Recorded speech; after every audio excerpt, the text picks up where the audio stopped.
Quran Surat Al-Baqarah ayat 229.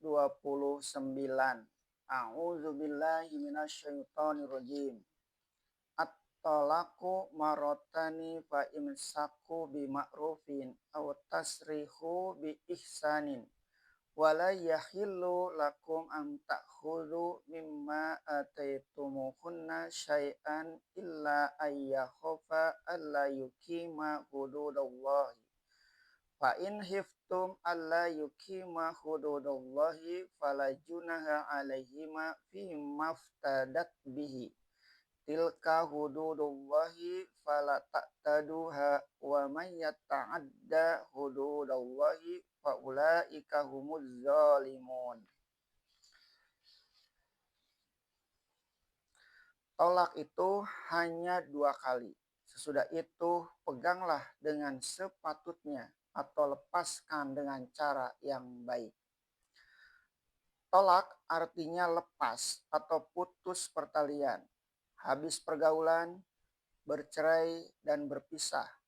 Talak berarti lepas dari ikatan, sebab waktu nikah diadakan akad.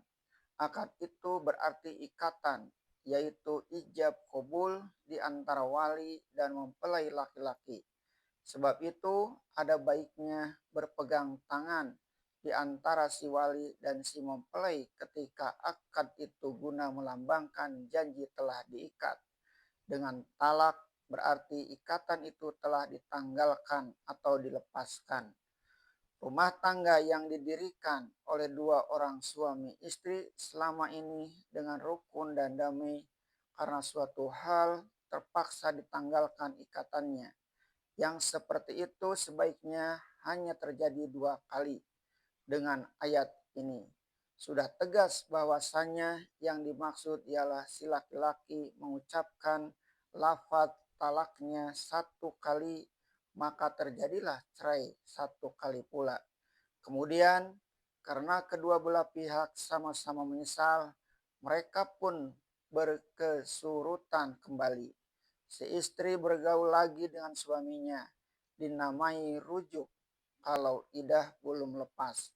Kemudian entah apa sebabnya mereka pun bercerai pula. Cerai yang kedua kali. Maka di dalam ayat ini Tuhan memberi nasihat. Sebaiknya sehingga 2 kali itu sajalah bercerai. Sebab orang-orang yang ada pertimbangan akan mengerti bahwa perceraian yang pertama mungkin karena belum dipikirkan matang. Biasanya kalau terjadi selisih yang tampak hanya kesalahan saja. Akan tetapi kalau sudah bercerai, teringatlah kembali kebaikan yang ada di kedua belah pihak. Sebaiknya rujuklah di dalam idah supaya selesai perkara dan damai timbul kembali.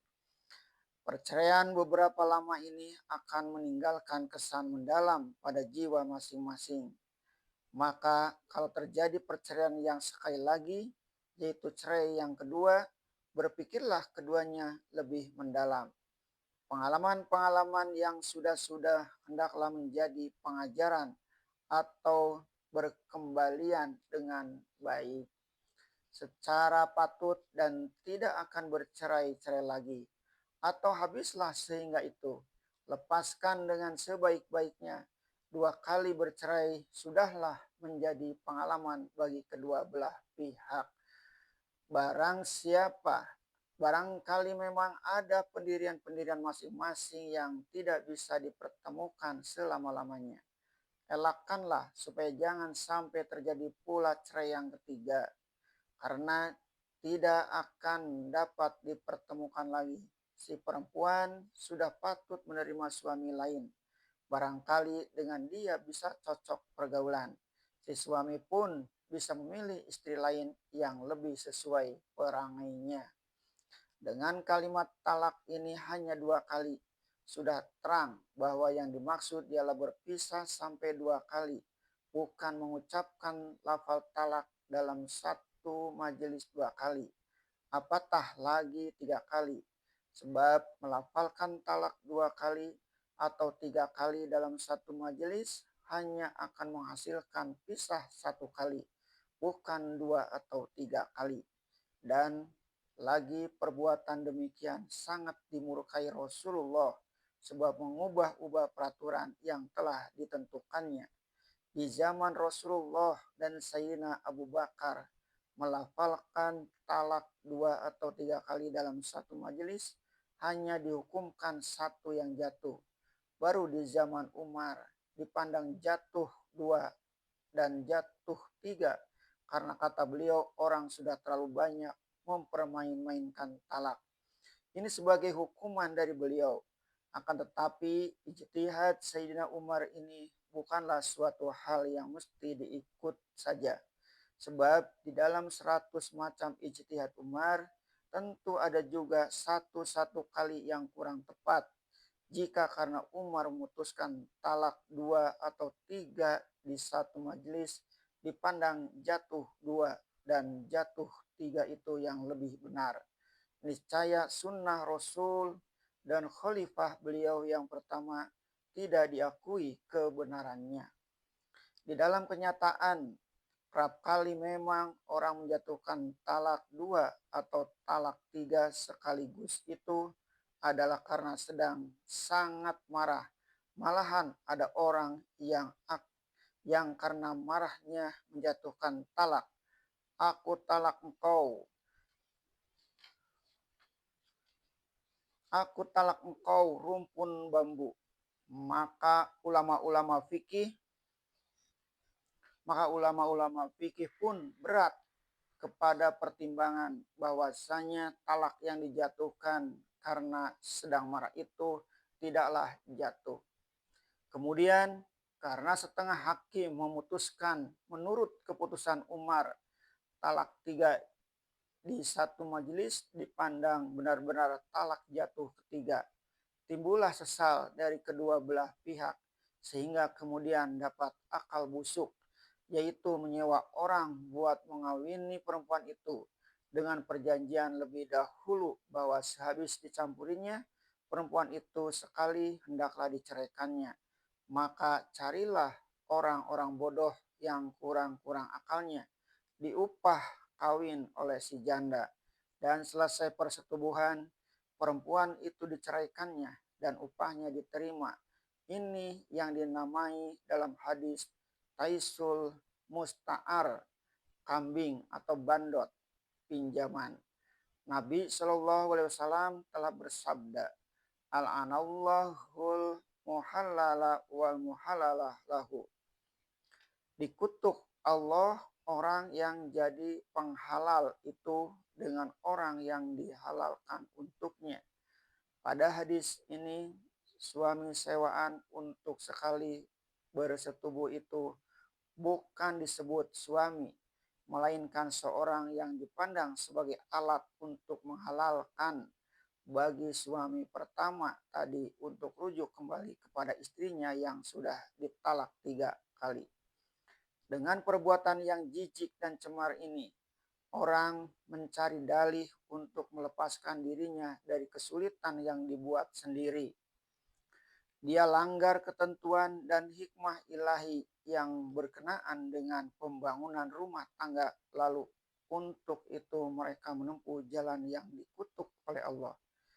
Yang amat lucu lagi ialah laki-laki penghalal itu di beberapa negeri Melayu disebut Cina buta. Apakah agaknya di zaman dahulu ada orang Cina buta masuk Islam yang disebut juga mu'alaf, lalu tinggal menumpang di rumah Tuan Kadi dan boleh disewa oleh orang-orang yang merasa menyesal menalak 3 istrinya. Oleh karena dia buta, tidaklah dilihatnya kecantikan perempuan yang disetubuhinya, dan setelah bersetubuh 1 kali lalu diceraikannya. Sama sekali ini tidak ada dalam peraturan Islam. Ini hanyalah perbuatan laknat yang dikerjakan orang setelah cara berpikir Islam dikusutkan oleh kebekuan paham. Sebab itu ayat ini memberikan tuntunan kalau terpaksa bercerai, cukuplah hingga 2 kali. Malahan setelah cerai yang pertama akan rujuk yang kedua sudah patut berpikir dan setelah bergaul kembali, pikir-pikirkan benar terlebih dahulu baru bercerai. Cerai yang kedua hendaknya sehabis-habis pikir atau rujuk dan jangan bercerai-cerai lagi. Atau kalau terpaksa bercerai juga yang kedua, habislah hingga itu. Dan kalau bercampur kembali, janganlah juga yang kedua. Habislah hingga itu. Dan kalau bercampur kembali, janganlah bercerai lagi. Tahanlah hangat dingin. Dan tidaklah halal bagi kamu bahwa kamu ambil dari sesuatu yang telah kamu berikan kepada mereka. Ini juga berisi pendidikan budi yang mendalam. Alangkah rendahnya budi orang yang ketika hati sedang lekat, istri dibelikan ini, dibelikan itu, tetapi setelah cerai diminta kembali atau diambil kembali. Yang sudah diberikan sudahlah menjadi kepunyaannya. Janganlah dirisaukan hubungan hati karena mencintai benda, kecuali jika keduanya takut bahwa keduanya tidak akan mendirikan batas-batas peraturan.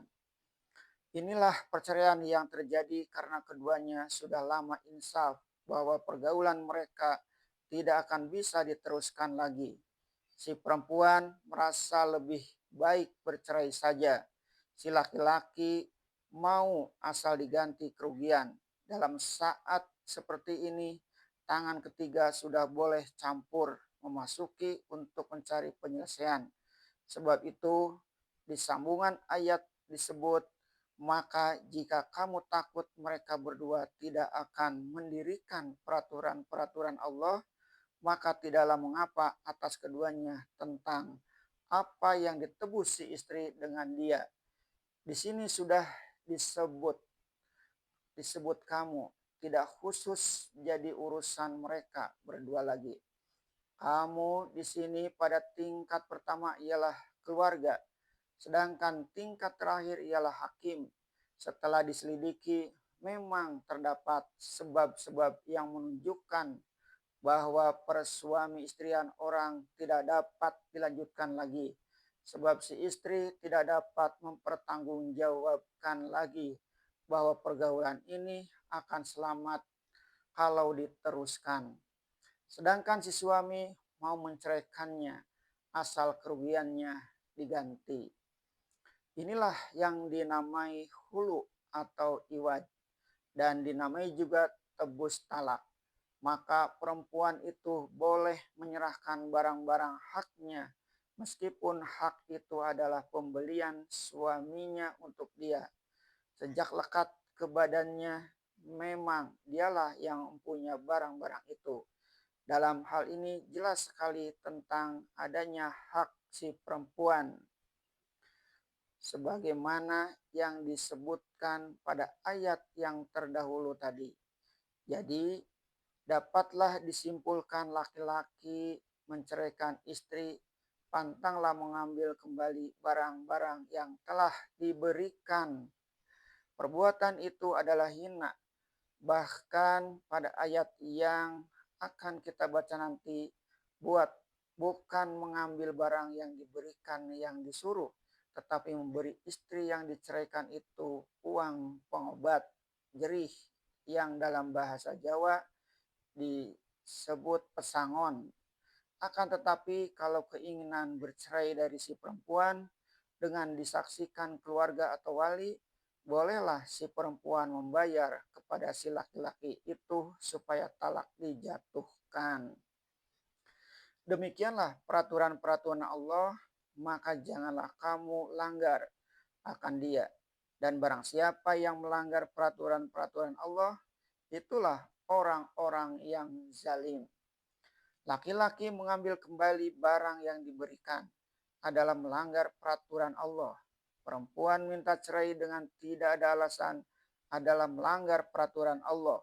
Kalau dia meminta cerai karena memandang bahwa peraturan Allah tidak akan berjalan dalam rumah tangga itu, misalnya si laki-laki tidak tahu kewajiban, baik kewajiban rumah tangga maupun kewajiban kepada Allah, disia-siakannya, perempuan baru boleh berpikir buat bercerai.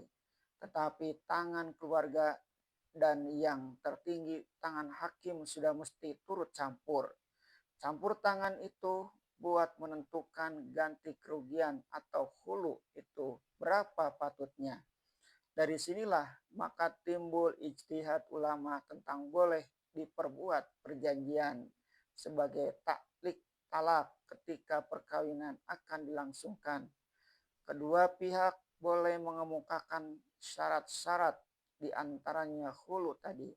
Segala perjanjian yang tidak mengharamkan yang halal atau menghalalkan yang haram boleh dilakukan.